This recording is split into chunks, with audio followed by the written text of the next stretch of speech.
আমার বাবা একটি কলকারখানায় কাজ করতেন, সিক ইন্ডাস্ট্রি যাকে বলে। আমি দেখতাম মাঝে মাঝেই বাবা আসেন, মায়ের সঙ্গে আলোচনা করেন এবং গোনেন ব্যাংকে আমাদের কত টাকা জমানো আছে। যদি এই মুহূর্তে আমার কারখানাটা বন্ধ হয়ে যায়, বাবার কারখানাটা বন্ধ হয়ে যায়, তাহলে কতদিন আর আমাকে পড়াতে পারে।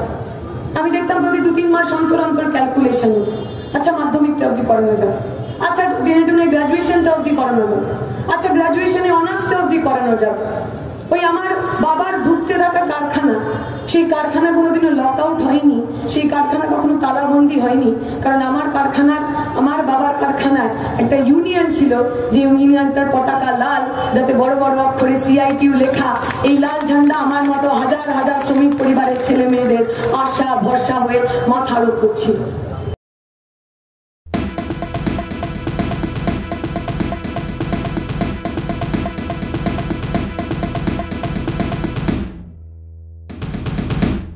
এই অঞ্চলের সমস্ত মানুষের কাছে আমাদের অনুরোধ, যারা ধর্মের নামে আসলে আমাদের ভাঙতে চান, তারা আমাদের এই গরিব খেটে খাওয়া মানুষের কাছ থেকে আমাদের সবচেয়ে বড় হাতিয়ারটা কেড়ে নিতে চান, শ্রেণী ঐক্য। গরিব খেটে খাওয়া মানুষের একসাথে বাঁচার উদগ্র ইচ্ছা। ওরা আমাদের কাছ থেকে এই হাতিয়ারটা কেড়ে নিয়ে আমাদের হাতে কখনো লাল ঝান্ডা, কখনো হলুদ ঝান্ডা, কখনো সবুজ ঝান্ডা, কখনো বেগুনি ঝান্ডা হিন্দু মুসলমান করে ভেঙে দিতে চান। কিন্তু আমরা জানি, আমরা যারা গরিব পরিবার, খেটে খাওয়া পরিবার, শ্রমজীবী পরিবার, মজদুর পরিবারের মানুষ। আমার বাবা একটি কলকারখানায় কাজ করতেন, সিক ইন্ডাস্ট্রি যাকে বলে। আমি দেখতাম মাঝে মাঝেই বাবা আসেন, মায়ের সঙ্গে আলোচনা করেন এবং গোনেন ব্যাংকে আমাদের কত টাকা জমানো আছে।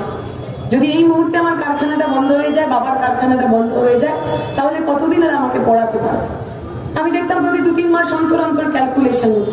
আচ্ছা মাধ্যমিকটা অবধি করানো যাবে, আচ্ছা গ্রাজুয়েশনটা অবধি করানো যাবে, আচ্ছা গ্রাজুয়েশনে অনার্সটা অবধি করানো যাবে। ওই আমার বাবার ধুঁকতে থাকা কারখানা, সেই কারখানা কোনোদিনও লক আউট হয়নি, সেই কারখানা কখনো তালাবন্দি হয়নি। কারণ আমার কারখানার, আমার বাবার কারখানায় একটা ইউনিয়ন ছিল, যে ইউনিয়নটার পতাকা লাল, যাতে বড় বড় অক্ষরে CITU লেখা। এই লাল ঝান্ডা আমার মতো হাজার হাজার শ্রমিক পরিবারের ছেলে মেয়েদের আশা ভরসা হয়ে মাথার উপর ছিল। ওই লাল ঝান্ডা এনশিওর করেছিল যে পড়াশোনাকে যদি আমরা সার্বজনীন রাখি, পড়াশোনাকে যদি আমরা পাবলিক ফান্ডেড রাখি, যদি সরকার আমার পড়াশোনার দায়িত্ব নেয়, তাহলে একটা শ্রমিক পরিবারের ছেলে মেয়েও JNU-তে 600 টাকা দিয়ে PhD করার স্বপ্ন দেখতে পারে। আপনাদের সৃজন ওই স্বপ্নটা বাঁচিয়ে রাখার জন্য লড়ছে। ওই কলকারখানার ছেলে মেয়েদের, ওই কলকারখানার পরিবারের ছেলে মেয়েদের স্বপ্ন বাঁচানোর জন্য সৃজনকে পার্লামেন্টে পাঠানোটা জরুরি। আমি আমার কথা দীর্ঘায়িত করব, যে কথা বলে শেষ করা। আমরা যারা রিফিউজি পরিবারের ছেলে মেয়ে, এখন আমাদের বড় শুনতে হয় যে তোমার দাদুরা ওই দিক থেকে, ওপার বাংলা থেকে লাট খেয়ে এপার বাংলায় এসছে, তাও তোমরা মুসলমানদের বিরোধিতা করো না, হিন্দু রাষ্ট্র চাও না, বিজেপির সমর্থন করো না, তোমরা কিরকম লোক?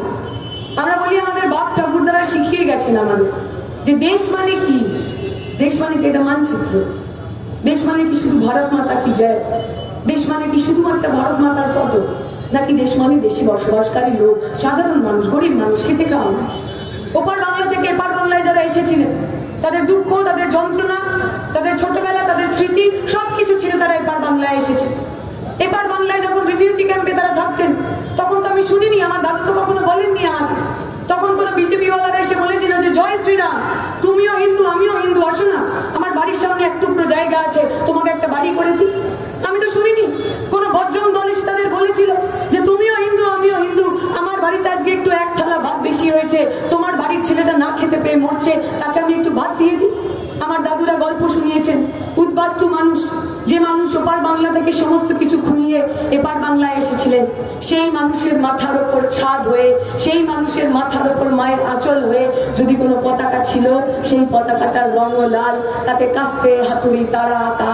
আমরা আজকে সেই কাস্তে হাতুড়ি তারা আঁকা সেই লাল ঝান্ডার কাছে শপথ নিতে এসেছি। আগামী দিনে উদ্বাস্তু পরিবারের মানুষেরা, গরিব খেটে খাওয়া শ্রমজীবী পরিবারের মানুষেরা, তারা তাদের জনপ্রতিনিধিকে নির্বাচিত করবে। আপনার এই এলাকা থেকে সৃজন ভট্টাচার্যকে আপনারা বিপুল ভোটে জয়যুক্ত করবেন। আগামী 4 তারিখ শ্রীরামপুর থেকে যাদবপুর অনেকগুলো বিজয় মিছিলে আমরা লাল আবির মেখে হাঁটবো। এই আশা ভরসার জন্য সৃজনকে আপনারা জয়যুক্ত করবেন। সৃজন আমার আপনার কথা হয়ে দিল্লির পার্লামেন্টে মুখরিত করবে। এই ভরসা রেখে বক্তব্য শেষ করছি। শুকরিয়া। ইনশাআল্লাহ। প্লিজ চুরি করবেন না। একজন কন্টেন্ট ক্রিয়েটার অত্যন্ত কষ্ট করে তার কাজকে এগিয়ে নিয়েছে, তাই তার কাজকে সাপোর্ট করুন, তার কাজকে ভালোবাসুন, কিন্তু তার কাজ নিজের নিজের চ্যানেলে তুলে দেবেন না। কারণ জানবেন পাইরেসি কিন্তু একটা অত্যন্ত দণ্ডনীয় অপরাধ। আপনারা দেখছেন আওয়াজ, রোজকারের হক কথা। For more updates about Awaaz, please subscribe our YouTube channel Rajshekhar thali.